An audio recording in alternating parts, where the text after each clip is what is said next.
So I wrote a book called Free Speech and Why It Matters. The first chapter is about this. It's about a police officer called Harry Miller who retweeted a poem which a trans activist found offensive. And the police turned up and said, why have you retweeted this poem, etc.? What's going on? That's hateful. And he said, has a crime been committed here? And they said, no. And he said, well, why are you here? And they said, well, we needed to check your thinking. That was the phrase the police officer used. Now, Harry Miller is an ex-cop.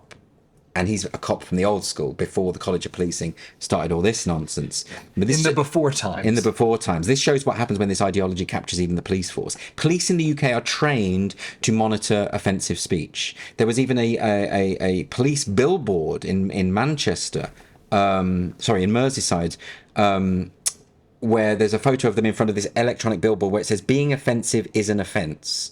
And this was something that was designed, printed up by the police, agreed on. They clearly think it is their role, but they apply it selectively. They don't arrest trans activists who are sending death threats to women online, but they do arrest gender-critical feminists who misgender people online. That happens quite a lot. So I am going to come to your house and kill you, you TERF, goes un... Yes, because there's a bias within the police force, exactly. Now, so you have... America. Right, okay. We still are number one.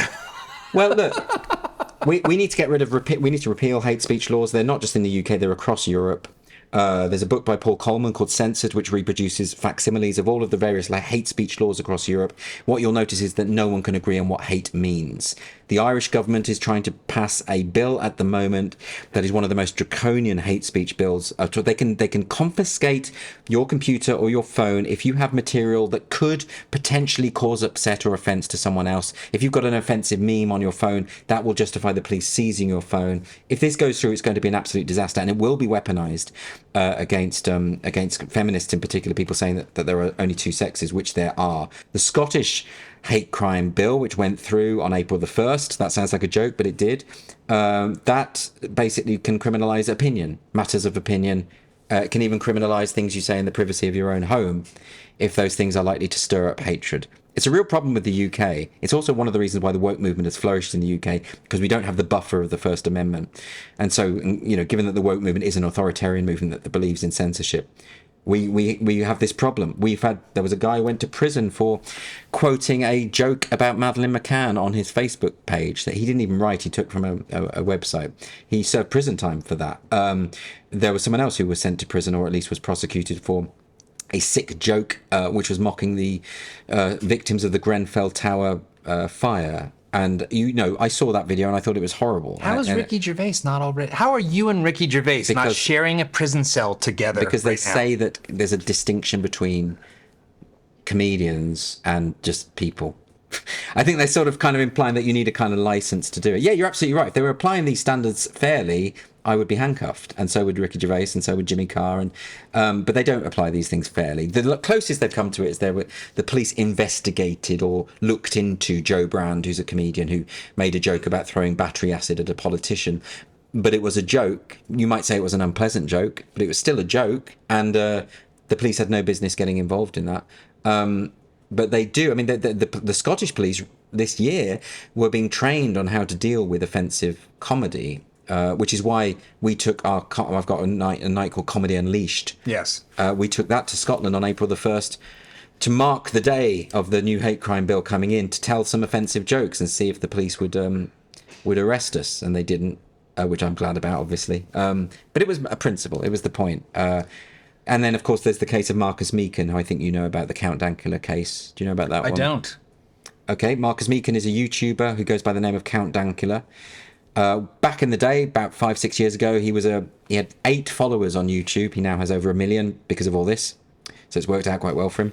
He made a joke video in which he taught his girlfriend's pug dog to do a Nazi salute whenever it heard the phrase Sieg Heil.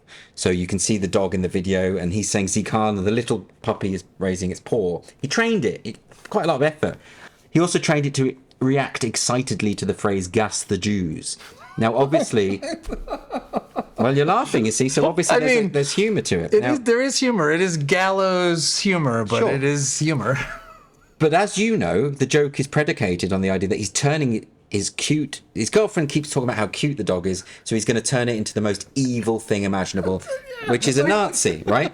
So the joke, Actually, yeah, the broader like plot is hilarious. Oh, you love this pug? I'm going to convert it to Nazism. Yeah, and that's what he did. While she was away, he trained it to be a Nazi. Now, there's even a clip in the video where the dog is seen watching Adolf Hitler giving a speech on the screen. It is funny and it's silly, whatever. But the joke is predicated on the idea that Nazism is a unique evil. It is an anti-Nazi joke. The Scottish police arrested him. It went viral. You see, 2 million people saw it. Not one complaint, because people got that it was a joke. Not one complaint. I mean, you may as well arrest Mel Brooks for Springtime for Hitler. There was not one complaint. They trawled. The police actually went to the Scottish Council of Jewish Communities and said, "Do you find this video offensive?" And they said yes. And then they said, "Great, now we can arrest him." So they arrested him. They put him through the trial. He was found guilty in a court of law. He now has a criminal record for a joke about a pug. That's he didn't pay. Well, they just fined him 800 quid, which he refused to pay, so they just took it out of his bank account against his will. But that's what we're dealing with. He would be more guilty of something if he was actually someone that bred pugs, because they're just terribly.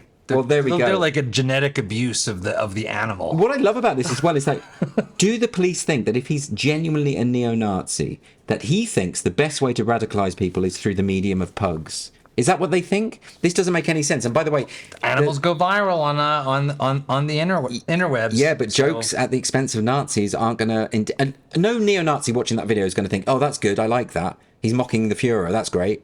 No, of course not. And this guy, I mean, it did blow up. He's now got a career thanks to it, actually. But I mean, come on, that's the UK for you, though. We do have these hate speech laws. They are applied. We don't have a constitutional protection in the way that you do. So we are vulnerable to that kind of thing. But I'm not worried about it because they haven't yet gone after... Although, that said, the comedians have been reported to the police and comedians have had their shows cancelled due to public pressure. That's quite common now. That's happening more often now. But I'm not worried about getting arrested because I don't think any police officer in his right mind would arrest me for a joke I tell on stage. Well, we'll see, won't we? It's famous last words. Right. Maybe. But also, I'm not really an offensive comedian, I don't think. I wouldn't cut. Okay. If you say so. Okay, some people disagree. I don't think I am particularly. There are comedians who are much more offensive than I am. I usually ask my guests how they see their role in the American story, because this is Dad Saves America, and that is about the role we play as men in promoting things that hopefully make the country a better place. You are not an American. So I will instead ask you, what is your advice to us here to make this country better? That's a big question. And I'm bound to look, I think your viewers might not look favourably on a foreigner telling you how you should run your country. Have at it. Or maybe, let me rephrase. How about this? What do you hope America keeps? Is it the First Amendment? Is it our freedom of speech? How would you say, what's the best of America in your eyes as a former ruler, as the genetic dynasty of our former overlords? The best thing about your country is your constitutional republic is the fact that you built in guarantees, that the founding fathers built in these guarantees to protect freedom, and that it generally works. That's great, and you have a system which seems to work until the High Court, the Supreme Court becomes ideologically captured, or until the executive becomes ideologically captured. Then you're in trouble. But you have these things you have a scaffolding in place to protect it, and I think it works. I think that needs to be preserved. I think you need to resist anyone who says you need to amend the First Amendment or carve out exceptions for hate speech. I think the notion of hate speech ought to be abolished as a concept. And I think you need to ensure that this ideology is not promoted as though these things are uncontested beliefs, uncontested facts. They are highly contested beliefs and should not be being promoted by the government, of all things. I also think what you could do is not vote in an octogenarian who confuses Zelensky with Putin.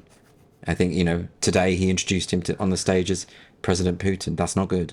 Don't have that man in charge. But I'm no fan of Trump either. Why not have, I don't know, non-extreme, sensible politicians who can disagree without throwing insults and, you know. Oh, well, look, it's the same in our country, by the way. I know. I was going to say, I'm not sure where we look to for good role models. No, I know. Not to the UK, not to France. No, exactly. I told you. I mean, I'm not really in a position to preach because we've got a prime minister who thinks that 0.1% of women have penises. He said it explicitly. He said no. He was trying to be all sensible. He said no. I think 99.9% of women don't have a penis, but no, 100% of women don't have a penis. This is pretty rudimentary stuff, and that's our prime minister. So I'm not really in a position to talk. But I don't think when I saw that debate between Trump and Biden, I don't think you're sending your best.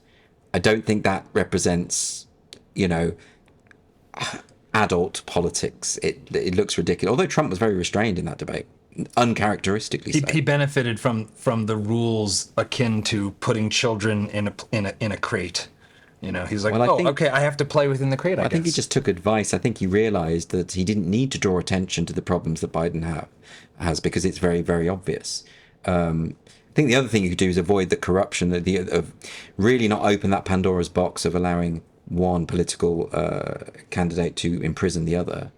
You know, don't, you know, that, you know, the idea that you can just elevate a misdemeanor that's beyond the statute of limitations to a felony and criminalize your opponent, and that the Republicans aren't going to do that when they get into power because you've just opened a whole can of worms. I mean, how about... Yeah. You could say it's a threat to democracy. Yeah, quite, exactly. So I think maybe go back to basics. Maybe go back to what the founding fathers had in mind. That would be the best way. But I don't know. I mean, it's your country, but it's quite important that America stands firm because it is the bastion of freedom, and you do have that First Amendment. And I would love for us to have a codified constitution. We don't, which is part of the problem.